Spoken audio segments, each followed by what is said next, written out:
Hello बच्चों, आज 9वीं कक्षा के क्षितिज पाठ्यपुस्तक से लिया गया प्रेमचंद के फटे जूते नामक अध्याय का वाचन करने वाली हूँ। आप भी साथ में ही पढ़िएगा। Okay, let's start. Harishankar Parsai. Harishankar Parsai का जन्म सन 1922 में मध्य प्रदेश के होशंगाबाद जिले के जमानी गांव में हुआ। नागपुर विश्वविद्यालय से एमए करने के बाद कुछ दिनों तक अध्यापन किया। सन 1947 से स्वतंत्र लेखन करने लगे।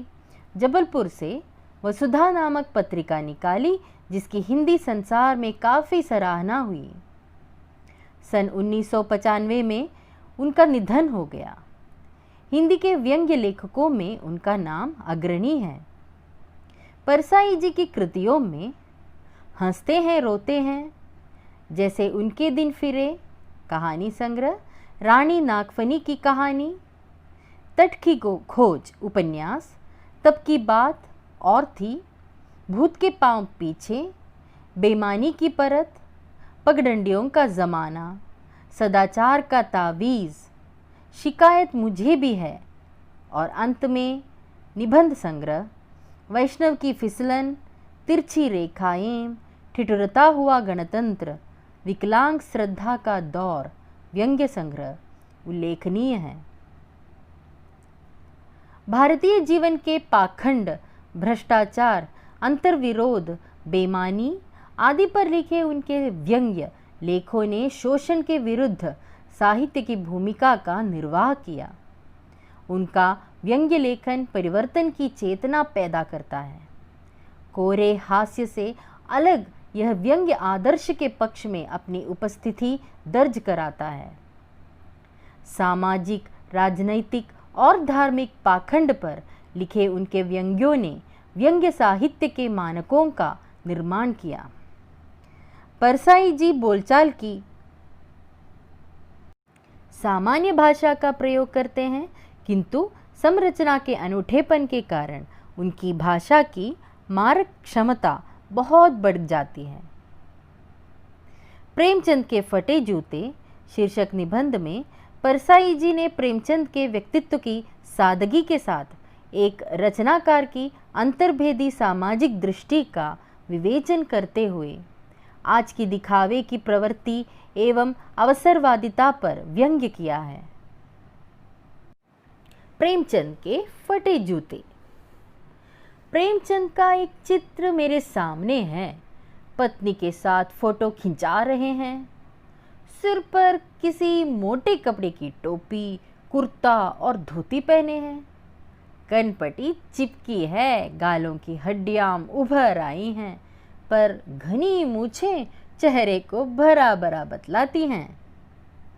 पांवों में कैनवस के जूते हैं, जिनके बंद बेतरतीब बंधे हैं। लापरवाही से उपयोग करने पर बंद के सिरों पर की लोहे की पतरी निकल जाती है और छेदों में बंद डालने में परेशानी होती है। तब बंद कैसे भी कस लिए जाते हैं। दाहिने पांव का जूता ठीक है, मगर बाएं जूते में बड़ा छेद हो गया है, जिसमें से अंगुली बाहर निकल आई है। मेरी दृष्टि इस जूते पर अटक गई है। सोचता हूँ, फोटो खिंचाने की अगर यह पोशाक है तो पहने की कैसी होगी? नहीं, इस आदमी की अलग अलग पोशाकें नहीं होंगी। इसमें पोशाकें बदलने का गुण नहीं है। यह जैसा है वैसा ही फोटो में खिंच जाता है। मैं चेहरे की तरफ देखता हूँ। क्या तुम्हें मालूम है, मेरे साहित्यिक पुरखे की तुम्हारा जूता फट गया है और अंगुली बाहर दिख रही है। क्या तुम्हें इसका ज़रा भी एहसास नहीं है? ज़रा लज्जा, संकोच या झेप नहीं है? क्या तुम इतना भी नहीं जानते कि धोती को थोड़ा नीचे खींच लेने से अंगुली ढक सकती है? मगर फिर भी तुम्हारे चेहरे पर बड़ी बेपरवाही, बड़ा विश्वास है। फोटोग्राफर ने जब रेडी प्लीज कहा होगा, तब परंपरा के अनुसार तुमने मुस्कान लाने की कोशिश की होगी।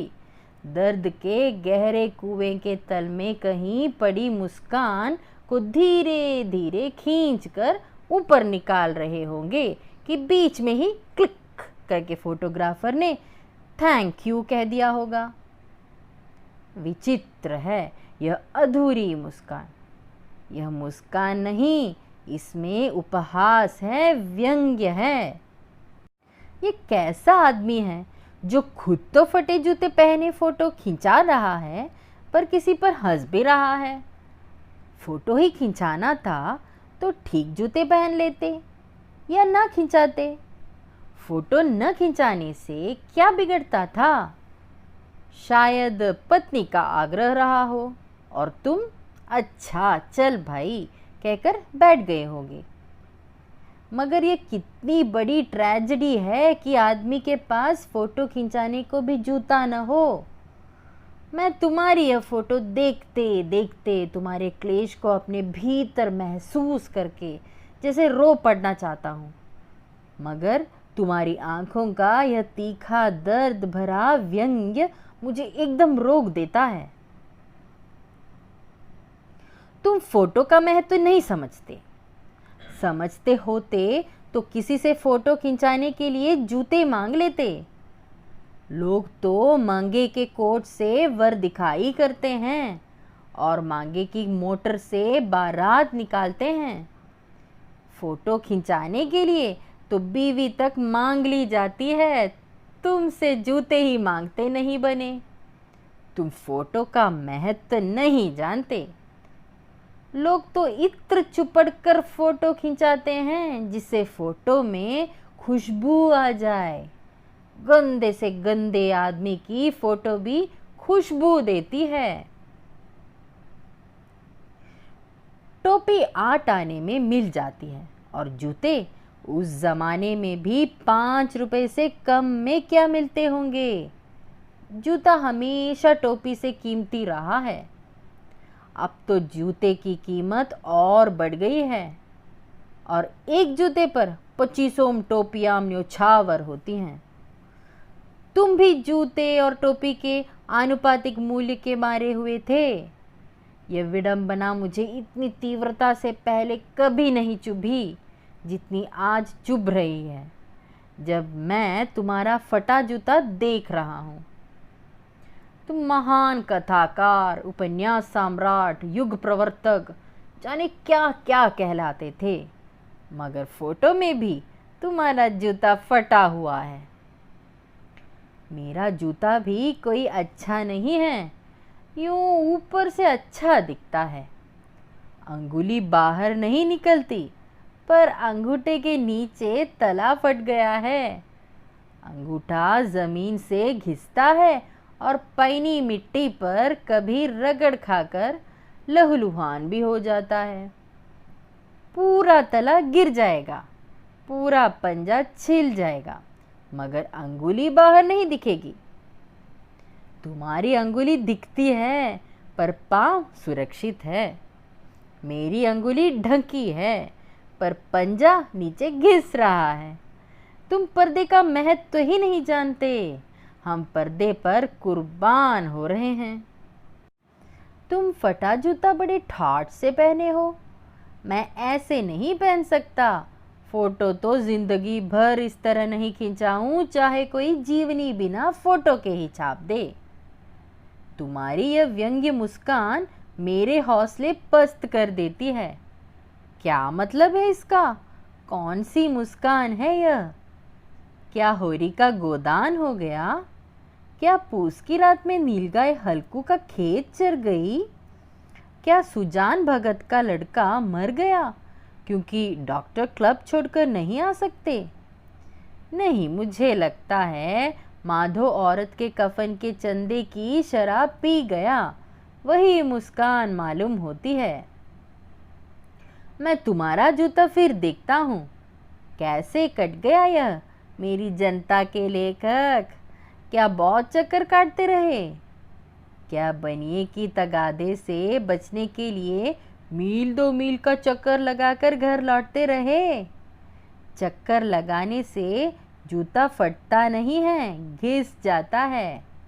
कुंभन दास का जूता भी फतेहपुर सिकरी जाने आने में घिस गया था। उसे बड़ा पछतावा हुआ। उसने कहा, आवत जात पनैया घिस गई, बिसर गयो हरिनाम। और ऐसे बुलाकर देने वालों के लिए कहा था, जिनके देखे दुख उपजत है, तिनको करबो परे सलाम। चलने से जूता घिसता है, फटता नहीं। तुम्हारा जूता कैसे फट गया? मुझे लगता है तुम किसी सख्त चीज़ को ठोकर मारते रहे हो। कोई चीज़ जो परत पर परत सदियों से जम गई है, उसे शायद तुमने ठोकर मार मार कर अपना जूता फाड़ लिया। कोई टीला जो रास्ते पर खड़ा हो गया था, उस पर तुमने अपना जूता आजमाया। तुम उसे बचाकर उसके बगल से भी तो निकल सकते थे। टीलों से समझौता भी तो हो जाता है। सभी नदियाँ पहाड़ थोड़े ही फोड़ती हैं, कोई रास्ता बदलकर घूम कर भी तो चली जाती है। तुम समझौता कर नहीं सके।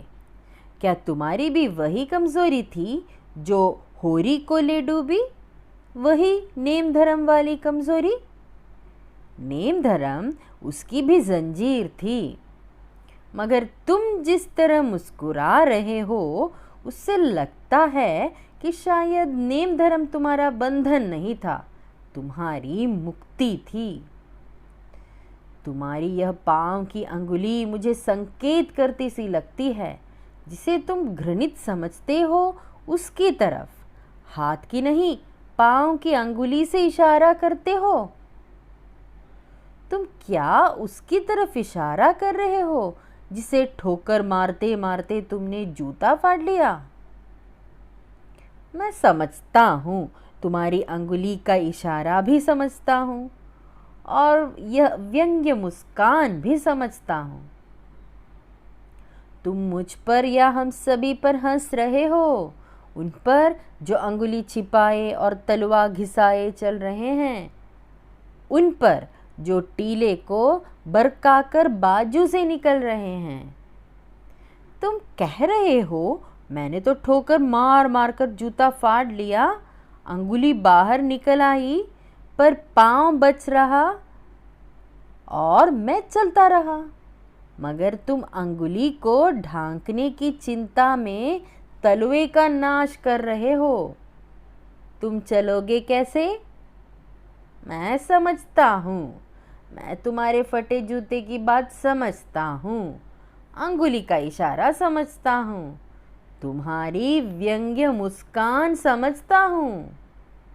प्रेमचंद के फटे जूते नामक पाठ में परसाई जी ने सुप्रसिद्ध साहित्यकार प्रेमचंद जी की वेशभूषा तथा उनके जूतों के माध्यम से एक और जहां प्रेमचंद के सादगीपूर्ण उच्च विचारों को पाठकों के सामने प्रस्तुत किया है, वहीं उसी समय समाज की स्वार्थपरता, अवसरवादिता, दिखावटीपन, दोगले चरित्र, धोखेबाजी की प्रवृत्ति पर व्यंग्य भी किया है।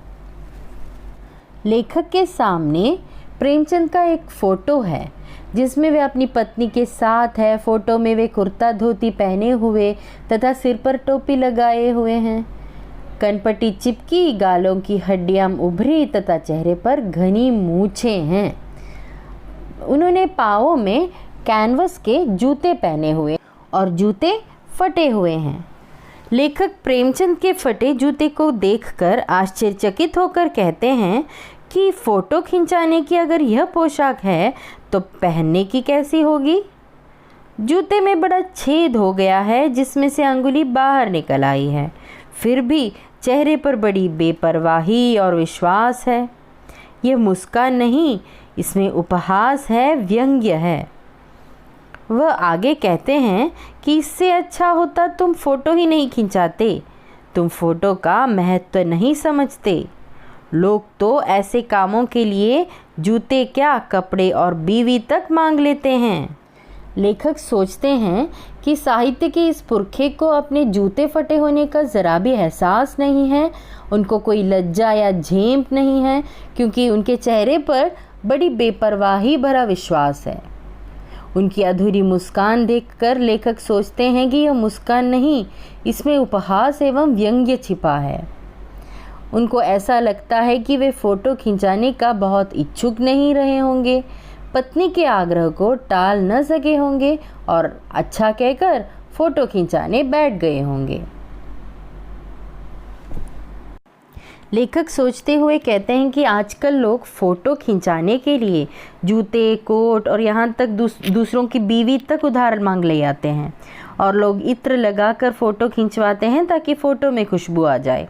और गंदे से गंदे आदमी की भी फ़ोटो अच्छी होती है और यहाँ प्रेमचंद जी तस्वीर का महत्व ही नहीं जानते। और लेखक कहते हैं कि महान कथाकार, उपन्यास सम्राट, युग प्रवर्तक आदि नामों से प्रसिद्ध होने वाले ने यहाँ फ़ोटो में भी ऐसे जूते पहने हुए हैं जो फटे हुए हों। उसके बाद लेखक प्रेमचंद के जूते से अपने जूते की तुलना करने लगते हैं और वे कहते हैं कि उनका भी जूता कोई अच्छा नहीं है और ऊपर से अच्छा दिखने वाला जूता उसका तला घिसा हुआ है और इसे अंगूठा घिसकर लहलुहान हो गया है। तला घिसते घिसते पूरा पंजा घायल हो जाएगा पर अंगुली नहीं दिखेगी।